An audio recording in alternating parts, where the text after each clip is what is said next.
Da započnemo ovaj intervju sa nečim što su i mene sad ovih dana pitali. Ideš na intervju sa Baby Lazanjom. Zašto se on zove Baby Lazanja? Da. Puno njih to pita jer misli da postoji neka grandiozna priča, tipa, znaš, ono, da li ti je djed na smrtnoj postelji rekao, ono, sine, jedi lazanje ili tako nešto, ali nije, nego, kažem, šetao sam se novigradskom šetnicom i palo mi je na pamet dok sam tražio trgovinu da si kupim vodu da mogu popiti tablete za glavu, mi je palo na pamet Baby Lazanja. Ono, doslovno samo mi je palo na pamet. Izvučilo je smiješno, nasumično, tako da sam rekao ovo je fora. Tako ovo je fora. To je ništa posebno. Zašto ne znam, burger? Pa nema tog Baby burger kao. A dobro, biti sad A ne znam, mislim, isto je random. Mislim da bi bilo po onome što volim, bilo bi Baby pizza, ali kao ne zvuči dobro ko lazanje. Aha. Mislim, pitam za burger jer znam da si iz Umaga i da u Umagu ima jedan restoran, neki burger, čekaj kako se zove, Rim Tim Tagi Dim Miau. A sad su napravili, pitali smo me da li mogu, to su kolege, u biti susjedi, živim tamo blizu. I pitali smo me jel možemo napraviti burger Rim Tim Tagi Dim. Ja sam rekao naravno, a nisam znao da su ga izdali, moramo ići sad tamo. Znači nisi još probao. Ne, nisam još probao, da. Mislim da je Rim Tim Tagi Dim Miau. Okej, Rim Tim Tagi Dim Tako da, još jedna riječ. Kad smo već kod imena Baby Lazanja i kod Rim Tim Tagi Dim, šta znači to? Da, pa ja kada pišem pjesme uzimam često pauze, tipu svakih 15-20 minuta, jer ne znam, eto tako radim. I kad sam napravio tu frazu sam došao i točio sam si kavu i mislim si Rim Tim Tagi Digi, Rim Tim Tagi Digi. Ja sam bio, pa fora, možda bi se tako moglo zvat. I onda sam istovremeno razmišljao o tome kako ću pjevati ovo o čemu pjevam, u biti o oseljavanju mladih u veće gradove radi posla. I onda sam rekao, pa ovo zvuči kao neki ples u selu, pa možda ajmo to ukomponirati na taj način, tako da to je ples iz mog izmišljenog sela. Aha, okej. Pričaš o iseljavanju iz sela u grad, gdje bi ti volio živjeti?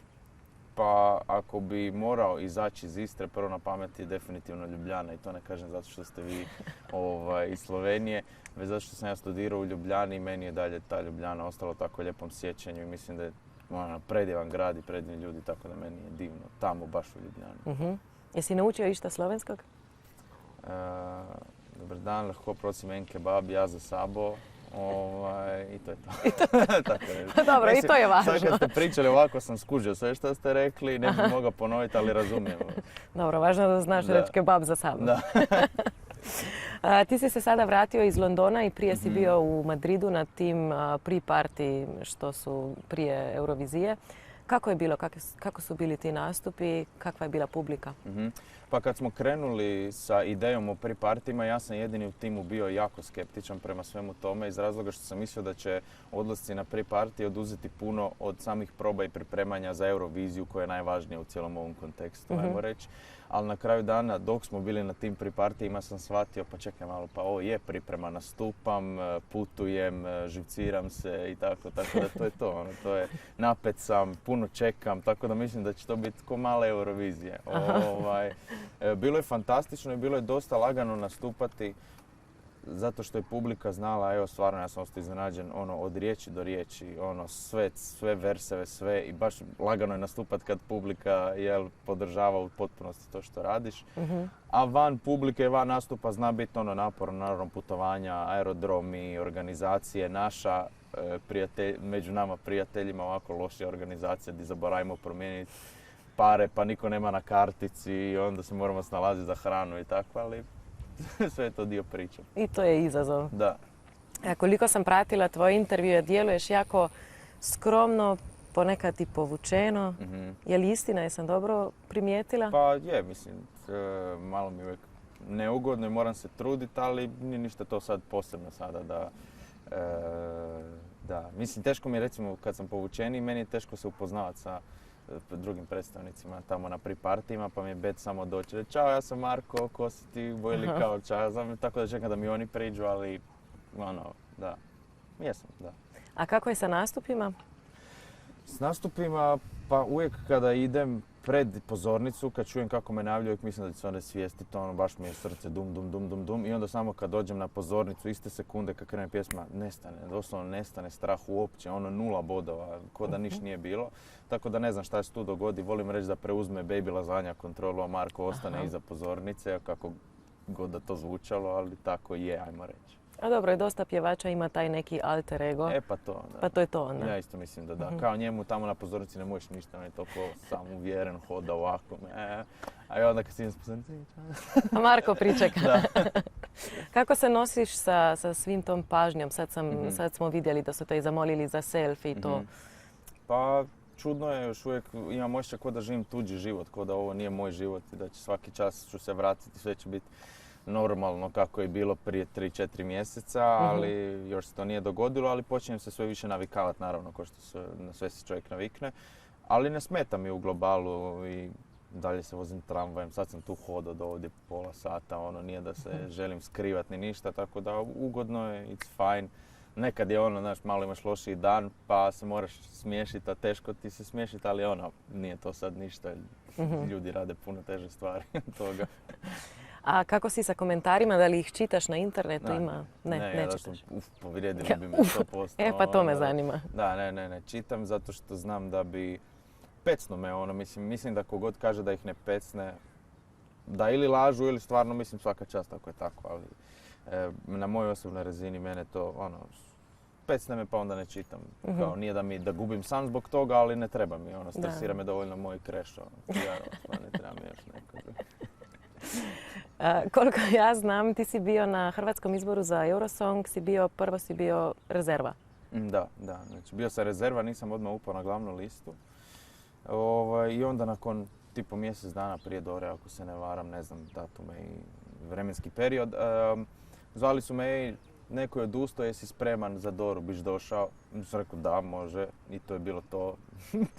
Da, to je to. Jesi li ikad pomislio da bi mogao pobijediti na Dori? Ne, nisam mislio da ću upast. Meni to uvijek volim uspoređivati sa time ko kad tražite posao pa pošaljete u jednu 17 firmi i znate da ćete biti sretni ako dobite odgovor na jedno. Tako sam ja slao pjesme 30 izvođača plus na Doru, pa sam mislio ajde ako mi jedan izvođač odgovori super.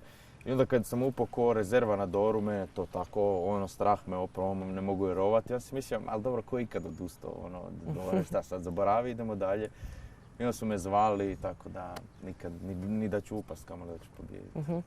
Ali ne samo da si pobjedio na Dori, ti si onda jako brzo bio prvi na kladionicama za pobjedu na Eurosongu. Kako to gledaš? Kako ti se činilo po prvi put i onda kasnije bilo je to nekoliko tjedana, koliko ja znam? Da, trajalo više tjedana. Pa ne znam šta bi baš rekao s obzirom na to da i dalje je surrealno da danas smo, ne znam, drugi, treći, ne znam koji smo na kladionicama.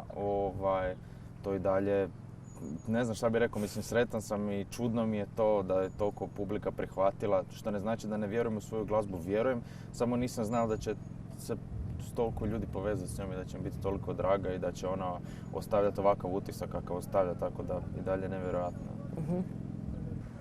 A koliko ti daš na te kladionice? Da li misliš da bi stvarno mogao pobijediti? Da li su to sad neka očekivanja u tebi? Sad moram biti najbolji, sad moram...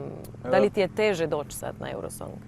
Pa, malo je komplicirano to u smislu da uvijek se natječem sam sa sobom i imam sam pritisak na sebi u smislu da sam sebi govorim Marko moraš biti najbolji šta možeš biti, ali to ne znači da očekujem da budem prvi ili nešto. Naravno uvijek se nadaš i ne bi radio ovo da kao baš me briga.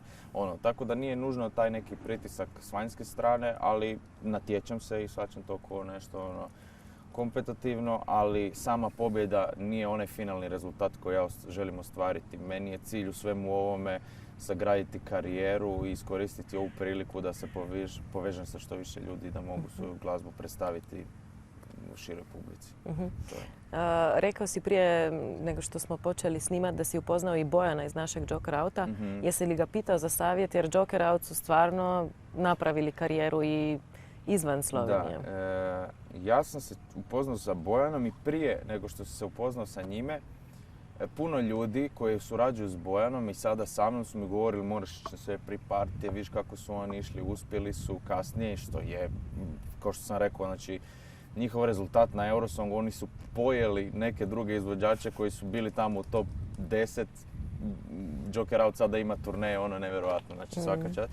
I onda da sam išao njega pitati za savjet, on bi mi rekao da puno radim, a meni se ne da toliko turirati i ići na partije. Ja više volim ono sjediti doma pisati pjesme. Tako da nismo nužno pričali o tome, ali smo se upoznavali na nekoj drugoj razini. Čak nismo previše ni pričali o Eurosongu ni ništa, koliko se ja sjećam. Pričali smo onako, di ideš sada, pa ide kod cure, pa skut je cura i tako ono.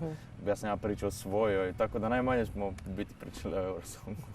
Ali znaš se i sa Raven, koliko znam ste se jako lijepo upoznali u Zagrebu.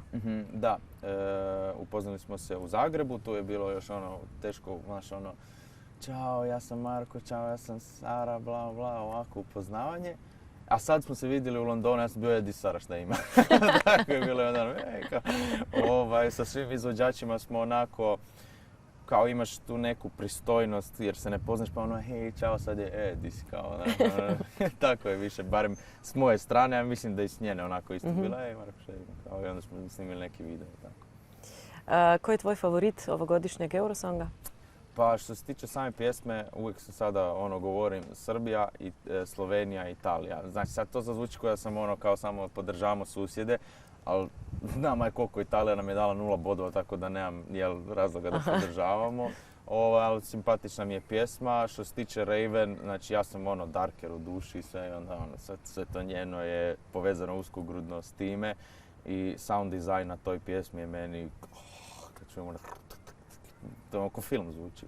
Tako da, a što se tiče Teodore, meni ta pjesma ne izlazi iz glave, znači evo može vam Krešo potvrditi, ja sam cijelo vrijeme nađem neku drugu riječi pa pjevam u toj melodiji koliko mi je melodija u glavi. Da. A što se tiče uspoređivanja sa Karijem, šta kažeš na to? Šta osjećaš dalje? Meni je to super, zato u smislu što je on legenda, meni se on sviđa.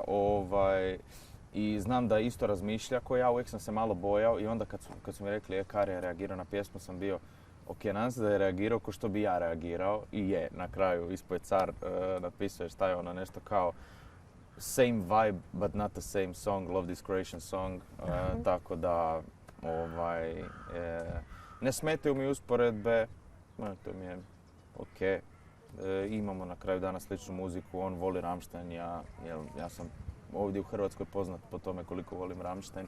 On je rekao da je iscrpio od Electric Callboya, odnosno od Rammsteina, a njega su uspoređivali s Electric Callboyom, a ja slušam Electric Callboy tako da se nalazim uvijek u istim tim krugovima i Do Eurosonga je još neki mjesec dana. Kako se sad pripremaš? Bio si na tim pre-partijima, a dalje?